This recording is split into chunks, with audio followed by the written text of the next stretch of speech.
शहापूर तालुक्यातील आणि हे ठिळे गाव आणि या ठिळे गावातील हे ठाकरे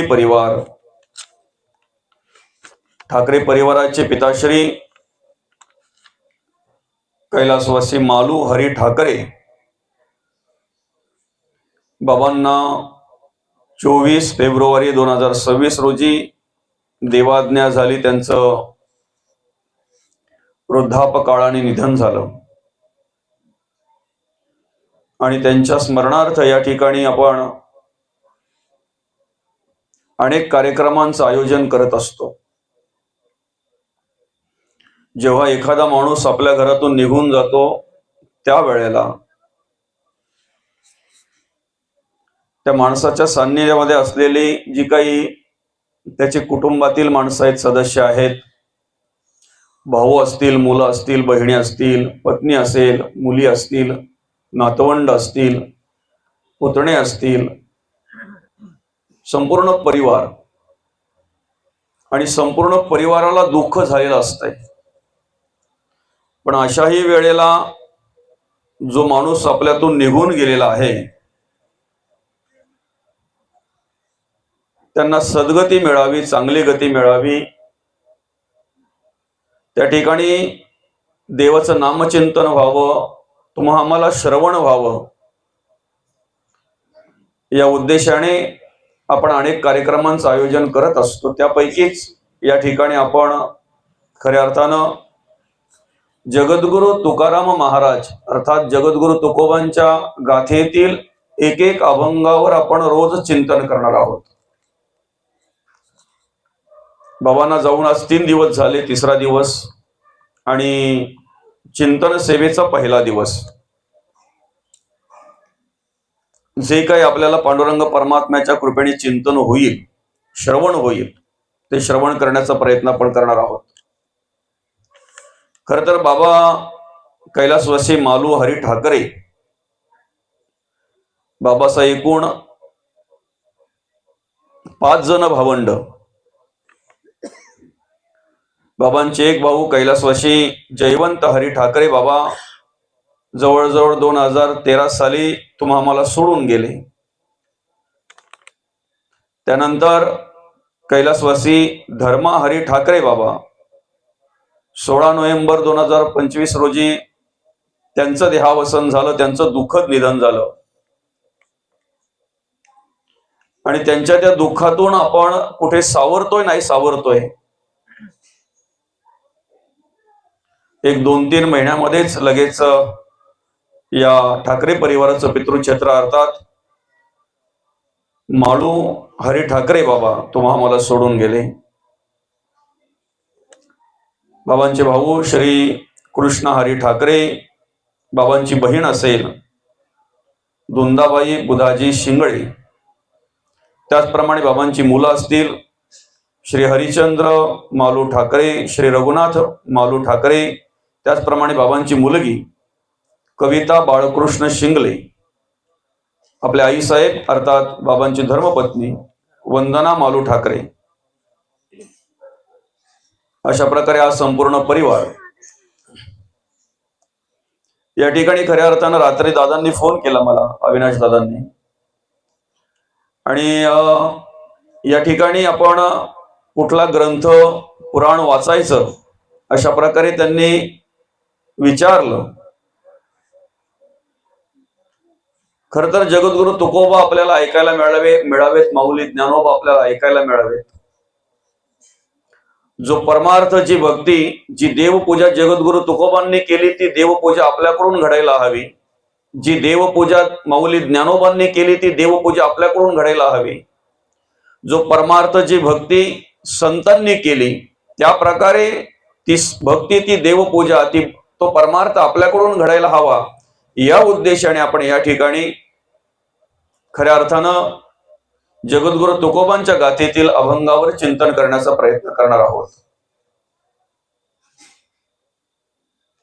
कारण आपण नेहमी ऐकत असतो की ज्या वेळेला आपला एखादा माणूस आपल्याला सोडून जात असतो, एकदा आत्मा निघून गेला, अंतरात्मा निघून गेला की आपल्या समोर त्या देहाची माती होत असते, राख होत असते. आज राख सारवण्याचा कार्यक्रम होता, सावरण्याचा, राख भरण्याचा कार्यक्रम, स्मशान शुद्धी म्हणतात त्याला. आणि मग आपल्या समोर ते सगळं नष्ट झालं जातंय. 5 भूत 5ही भूतांमध्ये विलीन होतात.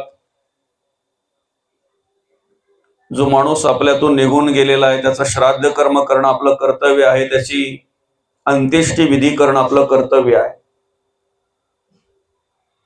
आणि त्या पद्धतीने आपण मग पुढे कार्य करत असतो. त्या पद्धतीने आपण पुढे कार्य करत असतो. खर तर या ठिकाणी बाबांनी कार्य करता करता, या ठिकाणी या ठाकरे परिवारामध्ये कार्य करता करता वयाच्या 72व्या वर्षी बाबांना देवाज्ञा झाली.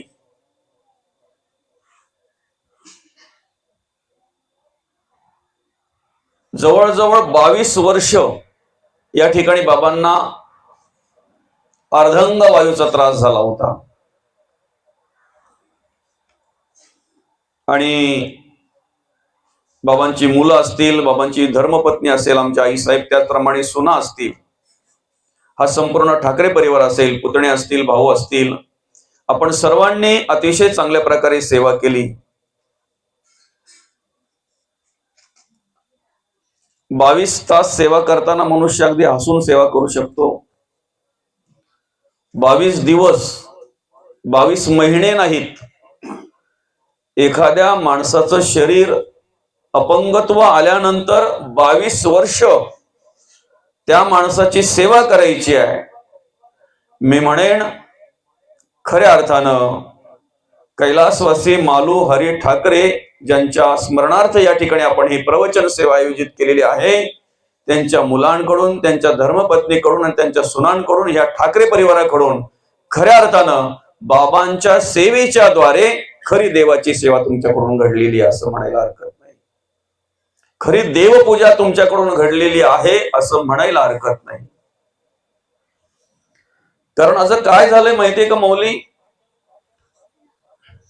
आम्ही अनेक पुराणं वाचलेली आहेत, आम्ही अनेक शास्त्र वाचलेलं आहे, आम्ही अनेक प्रकारचे ग्रंथ वाचत असतो. आणि सरास करून जर पाहायला गेलं तर एखादा माणूस आमच्या घरातून ज्या वेळेला निघून जातो ना, त्यावेळेला दुःखद प्रसंगी आम्ही ते ग्रंथ म्हणजे असे शिक्केच मारलेत काही ग्रंथांवर, हे वाचलंच पाहिजे. ते कोणी मारून दिले शिक्के आम्हाला माहिती नाही बरं का. ते शिक्के कोणी मारून दिलेत, आमच्या आजापंजाने नाही, तुकोबांनी नाही, मौली ज्ञानोबांनी नाही, शांतीब्रह्म नाथ महाराजांनी नाही, पण अशा आमच्या विचारामध्ये एक ते निर्माण करून दिलंय. तुम्हाला जर मरणोत्तर ग्रंथ वाचायचे आहेत तर तेच ग्रंथ वाचले पाहिजेत. बरं, काही असे आहेत ना मौली की ते जर आम्ही ऐकायला गेलो, ते जर आम्ही मनापासून जर त्याचा विचार करायला गेलो ना, तर माणसाकडे भ्रम निर्माण होतोय, गुंतला जातोय मनुष्य. जसं जसं ऐकावं तसं तसं वेगळ्याच प्रकारचं काहीतरी ते ऐकायला मिळतंय, मग गुंतत राहतो. खर तर मोकळा होण्यासाठी श्रवण करायचं असतं, ऐकायचं असतंय. मोकळा होण्यासाठी आम्ही परमार्थ केला पाहिजे, भक्ती केली पाहिजे. पण एखादा पुराण वाचून, एखादा शास्त्र वाचून किंवा एखादा ग्रंथ वाचून जर आम्ही बद्ध अवस्था जर प्राप्त होत असेल, आम्ही अजून जर काही कर्मकांडामध्ये किंवा काही गोष्टींमध्ये जर बांधले जात असू, तर आम्ही आमच्या बुद्धीचा वापर केला पाहिजे. जे आम्ही करतोय ते चांगलं की वाईट. आणि म्हणून खऱ्या अर्थानं एक तो देवाचा परमार्थ घडावा, भक्ती घडावी. जे जगद्गुरु तुकोबांनी कार्य केलं, माऊली ज्ञानोबांनी कार्य केलं, ते कार्य आमच्याकडून घडावं, यासाठी, या उद्देशाने खऱ्या अर्थानं आम्ही या ठिकाणी, बरोबर आहे दादा, आता आपण या ठिकाणी गाथेवर चिंतन करत आहोत. ते ज्या वेळेला आपण वेगवेगळ्या प्रकारची पुराणं वगैरे वाचतो ना, वेगवेगळ्या प्रकारचे ग्रंथ वाचतोय, काही शास्त्र वाचतोय ना, त्याच्यामध्ये असं काही सांगितलेलं आहे, असं काही माणूस ऐकत असतो, ध्यान देऊन ऐकतोय बरं का, कारण कथा वगैरे खूप रंगवलेली असतात त्याच्यामध्ये. आणि मग अनेक ठिकाणी काय सांगितलंय माहितीये का, तुमच्या घरातला एखादा माणूस जर आजारी झाला, एखाद्या माणसावर जर एखादा प्रसंग आला, जर दुःख आलं, तर विशेष करून त्याच्याकडे त्याच्या घरातली माणसं, नातेवाईक किंवा समाज काय दृष्टीने पाहतो माहितीये का?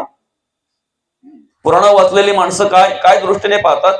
अनेक प्रकारचे वेगवेगळ्या प्रकारचे ग्रंथ वाचलेली माणसं काय दृष्टीने पाहतात? भोगतोय त्याच्या कर्माची फळं भोगू दे, बरं का? कारण वाचलेलं असतंय ना त्याने. कुठल्याही माणसाला त्रास जो होतो, दुःख जे होतो, ते त्याला कारण काय? त्याच्या कर्माची फळं. अशा प्रकारे त्यांच्या माइंडमध्ये, त्यांच्या विचारामध्ये, त्यांच्या बुद्धीमध्ये ते निर्माण केलेलं असतंय. पण माणूस मग हा का विचार करत नाही, तीच मुलं हा का विचार करत नाही की अरे आज जर माझा बाप जर एखाद्या वेळेला अपंगत्व आले असेल, किंवा एखाद्या वेळेला जर त्यांना दुःख झालं असेल, त्रास झाला असेल, आजारी झाले असतील, तर मुलं हा विचार करत का नाही की आमचा सांभाळ करता करता करता करता त्यांचा देह क्षीण झालेला आहे, आम्हाला सांभाळता सांभाळता त्यांचा देह क्षीण झालेला आहे, आमच्या हौस मौज गरजा पुरवता पुरवता आज त्यांच्यावर ही वेळ आलेली आहे. मग ज्या वेळेला आम्हाला आवश्यकता होती, त्यावेळेला आम्हाला जर त्यांनी सांभाळलंय, तर आज त्यांना आवश्यकता आहे, त्यांना आम्ही सांभाळलं पाहिजे. याला भक्ती म्हणतात, याला परमार्थ म्हणतात, याला देवपूजा म्हणतात. पण ज्यांनी जास्त पुराण वाचले ना, ते काय म्हणतात माहितीये का? भोगतोय कर्माची फळं भोगू दे. आणि म्हणून आमची कित्येक माणसं खितपत पडलेली होती अशी, बरं काय? पूर्वीचा काळ जर आपण पाहायला गेला ना, पूर्वीचा काळ, तर ह्याच विचाराने आम्ही अनेक आमचीच माणसं बाजूला केली होती, बरं का? आता कमी प्रमाणात तो आजार नाहीच पाहायला मिळत असं म्हणायला हरकत नाही. कमी प्रमाणात काही नाहीच पाहायला मिळत आता. पूर्वी कुष्ठ व्हायचं बघा, कुष्ठरोग व्हायचा बघा, आणि आपण ऐकतोय सुद्धा, बरं का? अशी कित्येक माणसं म्हणजे ज्यांना आता तो संसर्गजन्य रोग की नाही, संसर्गजन्य आजार की नाही, पण कित्येक माणसांना म्हणजे काही मुलांनी वडिलांना बाजूला केलेले, काही भावांनी भावाला बाजूला केलेलं. ज्याला जो आजार झाला त्याला बाजूला बाजूला म्हणजे एकतर आवारात, गोठ्यामध्ये, घराच्या बाहेर, घराच्या बाजूला, त्यांच्याकडे दुर्लक्ष. मुलांनी बापाला बाजूला केलेलं, भावांनी भावाला बाजूला केलेलं, घरातल्या आपल्याच एखाद्या माणसाला बाजूला केलेलं. पण ज्या वेळेला त्यांचं ते दृश्य बघितलं ना, कोणी विचारत नाही, कोणी त्यांची सेवा करत नाही, कोणी त्यांच्या जवळ जात नाही, त्यांना औषधोपचार वेळेवर नाही, मरणदायी यातना सहन करतायत, मरणदायी यातना भोगतायत. बाबा आमटे कधी वाचलेत का? वाचलेत कधी? ग्रंथ वाचता वाचता अशी माणसं पण आपल्याला वाचता आली पाहिजेत, बरं का? पुराण वाचता वाचता अशी माणसंही कधीतरी आपल्याला वाचता आली पाहिजेत. कुष्ठरोग्यांसाठी देवाचा अवतार जर असेल तर बाबा आमटे. अशी अनेक माणसं, कुष्ठरोगी झालेली अशी अनेक माणसं, 1, 2, 100 नाहीत, हजारो माणसं त्यांनी जवळ केली, हजारो माणसं त्यांनी एकत्र केली आणि त्यांच्यावर उपचार केले, त्यांची सेवा करण्याचं काम खऱ्या अर्थानं त्यांनी केलं. देवपूजा, भक्ती, परमार्थ करण्याचं काम खऱ्या अर्थानं त्यांनी केलं. आम्हाला कुठेतरी आमच्या समाजामध्ये ही जागरूकता निर्माण करायची आहे. आमची माणसं आहेत. अरे जी आई आज आम्हाला 9 महिने 9 दिवस गर्भामध्ये वाढवते, घडवते, मोठं करते, मला सांगा, आई मुलांच्या संगोपनामध्ये कधी कमी पडते का? आई मुलांना सांभाळण्यामध्ये कधी कमी पडते? अहो, घरात काही असो वा नसो, पण मुलांना जे पाहिजे ते, मुलांच्या आशा अपेक्षा पूर्ण करण्याचं काम आई करत असते, खरंय की नाही? घरात जर काही गोडधोड केलं ना, तर आई स्वतःला बाजूला करून ठेवत नाही. ठेवते का? पुरेल की नाही पुरेल, मला राहील की नाही राहील, आधीच बाजूला करून ठेवावं. कधीच हा विचार आई करत नाही. जर काही केलं, चांगलं गोडधोड काही पंचपक्वान्न केलीत ना, तर ती सगळीच्या सगळी त्या मुलांना देत असते, मुलांना वाढत असते, मुलांना सांगत असते पुरेपूर खा. आणि ज्या वेळेला ती मुलं मनसोक्तपणे, आनंदाने, मनापासून अगदी खातात की नाही, त्यावेळेला मुलांचं पोट भरलं की आईचं पोट भरतंय. मुलांनी खाता खाता जरी बघितलं ना तरी त्या आईला बरं वाटत असतंय, आईचं पोट भरत असतंय. कुठलाही बाप त्या मुलाचं संगोपन करत असताना, त्याला मार्गदर्शन करत असताना, त्याला सांभाळत असताना तो बाप कधीही कमी पडत नाही, कधीही कमी पडत नाही. त्या मुलांचं संगोपन करत असताना स्वतःच्या आशा अपेक्षा बाजूला ठेवतोय तो बाप, स्वतःची मौज मजा बाजूला ठेवतोय तो बाप. पण अशा वेळी त्या मुलांच्या आशा अपेक्षा सगळ्या गरजा पूर्ण करण्याचं काम वडील करत असतात, बाप करत असतो.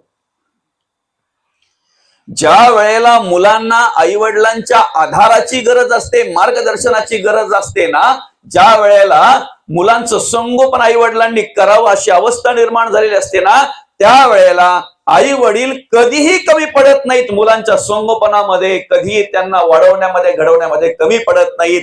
पण आज कितीतरी कुटुंब अशी आम्हाला पाहायला मिळतात, आज कितीतरी ठिकाणं अशी आम्हाला पाहायला मिळतात की ज्या वेळेला आई वडिलांना मुलांची गरज असते त्यावेळेला ते आई वडील कुठेतरी अडगळीत पडलेले असतात. म्हणून मी पुन्हा एकदा या ठाकरे परिवाराचं धन्यवाद मानतोय, खऱ्या अर्थाने आभार मानतोय, धन्यवाद देऊ इच्छितो की बाबांची जवळजवळ 22 वर्ष तुम्ही सेवा केली. अर्धांगवायू अर्थात अपंगत्व आल्यानंतर जवळजवळ 22-23 वर्ष सेवा केली तुम्ही. खरी देवपूजा तुमच्याकडून घडली, खरी भक्ती, खरा परमार्थ तुमच्याकडून घडला. आणि हीच जागरूकता आम्हाला प्रवचनाच्या माध्यमातून, या चिंतनाच्या माध्यमातून आमच्या समाजामध्ये निर्माण करायची आहे की खऱ्या अर्थानं आपली माणसं आपली आहेत, माणसं सांभाळा, चालत्या बोलत्या देवांची सेवा करा, चालत्या बोलत्या देवांना भाजा, चालत्या बोलत्या देवांना जे हवं ते त्या ठिकाणी प्राप्त करून द्या. कारण आज जर पाहायला गेलं ना दादा, तर धर्माच्या नावात आम्ही बाजार मांडलेला आहे. फक्त कार्य करताना धर्म पुढे करतो, धर्मासाठी हे केलं पाहिजे, धर्मासाठी ते केलं पाहिजे, गर्व से कहो हम आहेत ना आपण, तेवढा स्वाभिमान आपल्याला पाहिजे ना. पण आज पण जर तुम्ही गेलात ना वृद्धाश्रमामध्ये तर तिथे बघा कोणाचे आई वडील आहेत. वृद्धाश्रमात कधी गेलेत तुम्ही? कधीतरी जा आणि विचारा तिथे आई वडील कोणाचे आहेत. एकही मुसलमानाचे आई वडील तुम्हाला वृद्धाश्रमात पाहायला मिळणार नाही, एकही नाही. मग तिथे कोणाचे? आमचे आई वडील. आमच्या संगोपनामध्ये ते कधी कमी पडत नाहीत, पण आमच्यावर जबाबदारी आली त्यांची. अहो साधं उदाहरण आहे बघा, ज्या वेळेला एखाद्या उभयतांना जर मूल होत नसेल ना तर ते मूल व्हावं म्हणून कितीतरी प्रयत्न करतायत.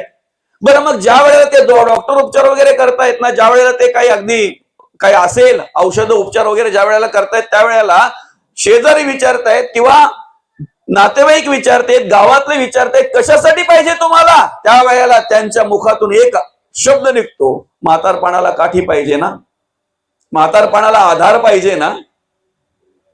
कित्येकांच्या काड्या मोडलेल्या पाहायला मिळतात आम्हाला, कित्येकांचे आधार बाजूला झालेले पाहायला मिळतात आम्हाला. महत्वाचा विषय काय माहितीये का, की आम्ही या ठिकाणी जन्माला आलोय की नाही, तर मग जन्म घालण्यामध्ये आम्हाला तळहाताच्या फोडाप्रमाणे आई वडिलांनी सांभाळलं, त्याच्यात कुठे कमी पडले नाहीत, सांभाळण्यामध्ये कमी पडले नाहीत, आम्हाला मार्गदर्शन करण्यामध्ये कमी पडले नाहीत. मग नको ते वाचून आमच्या डोक्यात जो भोगा भरलेला आहे ना, बरं का, तो भोगा आम्ही काढला पाहिजे. आणि तोच भोगा काढण्याचा प्रयत्न जगद्गुरु तुकोबांनी केला ना. नको ते विचार आमच्या मनामध्ये, आता एकदा माणूस निघून गेला का आपल्याला माहितीये ठीक आहे, सगळ्या मरणोत्तर ज्या काही क्रिया त्या आम्ही केल्या पाहिजेत, श्राद्ध कर्म केली पाहिजेत, त्यांनी आमच्यासाठी खूप काही करून ठेवलंय, नवे तर स्वाभिमानाने जगण्याचा अधिकार आम्हाला त्यांनी दिलेला आहे. हे सगळं ठीक आहे, हे सगळं आम्ही केलंच पाहिजे. पण हे सगळं करत असताना हा का विचार करत नाही आम्ही की जर आमच्या आई वडिलांना चांगलं वाटावं किंवा आमच्या घरातून जो माणूस गेलेला आहे त्याला चांगली गती मिळावी म्हणून जर आम्हाला दान करायचंय तर मग ते दान केलं पाहिजे कोणाला? ज्याचं पोट भरलेलं आहे त्याला तुम्ही जर किती दिलं तरी पण तो तुम्हाला, अहो अशी कितीक माणसं आज आपल्याला आपल्या समाजामध्ये पाहायला मिळतात. बारशाच्या जेवणाला, वाढदिवसाच्या जेवणाला, हळदीच्या लग्नाच्या जेवणाला नाव ठेवतात ठीक आहे, पण उत्तर कार्यांच्या जेवणाला सुद्धा नाव ठेवणारी माणसं आज आपल्याला पाहायला मिळतात, ही भरलेल्या पोटाची.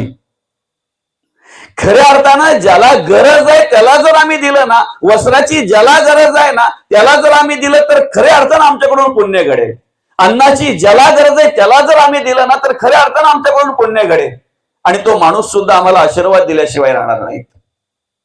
हे तुकोबांनी सांगितलंय आम्हाला, हे माऊली ज्ञानोबा सांगतायत आम्हाला. मला सांगा ना, काशीशी गंगा आणली कोणी बरं? दृष्टांत ऐकताय ना तुम्ही नेहमी कीर्तन प्रवचन.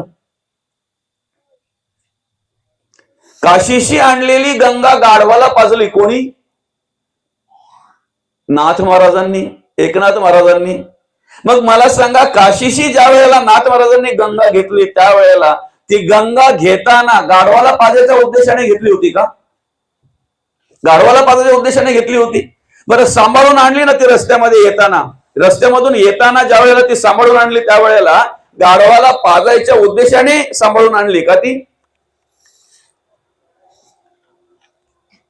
ज्या वेळेला ती गंगा घेऊन नाथ महाराज येत होते ना त्यावेळेला तडफडणारं गाढव बघितलं. ऐकताय ना? तडफडणारं तहानेने व्याकुळ झालेलं गाढव बघितलं आणि मग नाथ महाराजांनी विचार केला, खऱ्या अर्थानं या गंगेची गरज जर असेल तर या गाढवाला, याला परमार्थ म्हणतात, याला भक्ती म्हणतात.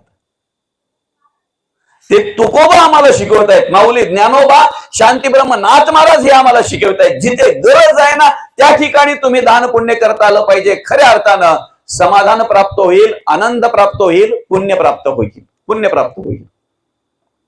आणि म्हणून आमचं कर्तव्य आहे, आम्ही ज्या ठिकाणी जन्माला आलेलो आहोत ना त्या ठिकाणी आमच्या वाट्याला आलेली कर्म प्रामाणिकपणे आम्ही केली पाहिजेत. अहो, धर्म त्यालाच म्हणतात. 3ऱ्या अध्यायामध्ये, ह्या ज्ञानेश्वरी ग्रंथातील 3ऱ्या अध्यायामध्ये बरं का, माऊलींची जी भावार्थ दीपिका ग्रंथ आहे ना, अर्थात ज्ञानेश्वरी ग्रंथ आहे ना, त्या 3ऱ्या अध्यायातील 80व्या ओवीमध्ये आम्हाला माऊली म्हणतायत, देखा अनुक्रमे आधारे स्वधर्मो जो आचरे तो मोक्षो तेणे व्यापारे निश्चित पावे. आम्हाला जर मोकळं व्हायचंय ना, आम्हाला जर मुक्त व्हायचंय ना तर काय म्हणतात माऊली, ज्या घरात तुम्ही जन्माला आलेले आहेत ना त्या घरामध्ये तुमच्या वाट्याला आलेली कर्म प्रामाणिकपणे करा, त्यालाच धर्म म्हणतात. पण ती प्रामाणिकपणे कर्म घडावीत म्हणून तर आम्ही गाथा वाचली पाहिजे ना, गीता वाचली पाहिजे, ज्ञानेश्वरी वाचली पाहिजे. आम्हाला आवड कसली आहे माहितीये का माऊली? एक प्रत्येकाने फक्त बसल्या बसल्या आपल्या मनाला विचारा, आम्हाला आवड कसली आहे? इथे जर गोष्टी सांगायला घेतल्या असत्या ना, कथा लावली असती ना, मन रमून गेलं असतं तिथे. कारण मनाला काय आवडतंय बरं? एक राजा, त्याच्या 2 बायका, त्याला 4 मुलं, एक आवडती एक नावडती. मनाला आवड कसली आहे? मनाला काय आवडतंय? नेहमी प्रवचन श्रवण करतोय आम्ही, नेहमी कीर्तन श्रवण करतोय आम्ही, नेहमी भगवंताचं चिंतन ऐकतोय आम्ही, संतांचं चरित्र ऐकतोय. बरं, मनाला विचारा ना, परिवर्तन काय आहे? जोपर्यंत आम्ही प्रवचनाकडे कीर्तनाकडे टाइम पास म्हणून पाहू ना तोपर्यंत आमच्यात परिवर्तन होणार नाही. होईल का? टाइम पास म्हणून जर आम्ही गाथा गीता घेऊ ना, टाइम पास म्हणून जर आम्ही ज्ञानेश्वरी घेऊ तर परिवर्तन होणार नाही. खरं तर संतांचं वाङ्मय कीर्तन प्रवचन हे टाइमपास म्हणून नाही आहे, आमच्यात परिवर्तन घडावं म्हणून आम्ही श्रवण केलं पाहिजे. आमच्यात परिवर्तन घडावं म्हणून हे प्रवचन आहे, कीर्तन आहेत, संतांचं वाङ्मय आहे. आमच्यात बदल झाला पाहिजे ना. दुर्दैव काय माहितीये का? दगड एकदाच मंदिरात जातो, देव होतो नाही. माणूस रोज मंदिरात जातोय. असे कितीतरी माणसं आहेत रोज मंदिरात जाणारी, पण घरी आल्यावर आपलं हाय ते हाय नाही का. त्याच मंदिराच्या ओट्यावर बसून तंबाखू खाणारी माणसं तुम्हाला कितीतरी दाखवेल. त्याच मंदिराच्या पायरीवर बसून तंबाखू थुकणारी माणसं तुम्हाला कितीतरी दाखवेल. परिवर्तन काय आहे? त्याला कारण काय माहितीये का? आमच्या मनाला आवड काय माहितीये का? आम्ही सोडायला मागत नाही ना त्या गोष्टी वगैरे, हे ते मनोरंजन असलं ना का मनाला बरं वाटतंय. मनोरंजन असलं ना, दुसऱ्याचं ऐकायला माणसाला भारी वाटतंय. खरंय की खोटं आहे? दुसऱ्याचं ऐकायचं असलं ना की माणसाला आनंद वाटतो. स्वतःवर आलं की मग मात्र मला सांगा, निंदा आपली जर कोणी केली तर आपल्याला आनंद वाटतो का? आनंद वाटतो? आपल्या तोंडावर जर आपली कोणी निंदा केली तर आनंद वाटतो का आपल्याला? पण दुसऱ्याची जर निंदा आपल्या जवळ जर कोणी केली तर ती संपूच नाही असं वाटतंय. तो माणूस लवकर नाही उठेल तर बरं आहे. खरंय की कुठं आहे? दुसऱ्याचं दुःख आम्हाला ज्या वेळेला पाहायला मिळतंय ना, त्यावेळेला माणसाला गुदगुल्या होत असतात, आनंद वाटत असतो. तेच दुःख ज्या वेळेला स्वतःवरतीच वेळ येते ना, त्यावेळेला मात्र माणसाला दुःख होत असतंय. दुःख होत असतंय. बदल झाला पाहिजे ना. तर आजा गेला, पणजा गेला, बाप मसने गेला, देखत देखत नातू पडतो तोही तैसा झाला, असं नको ना. बदल झाला पाहिजे, परिवर्तन झालं पाहिजे ना. अहो, एका चौकामध्ये ज्या वेळेला त्या गारोड्याचा खेळ चालू होता ना, त्यावेळेला ते असे बऱ्याच प्रकारचे खेळ करतात. त्यापैकी एक खेळ काय होता माहितीये का? अशा दोन काड्या दोन्ही बाजूला उभ्या होत्या आणि त्या दोन्ही काड्यांना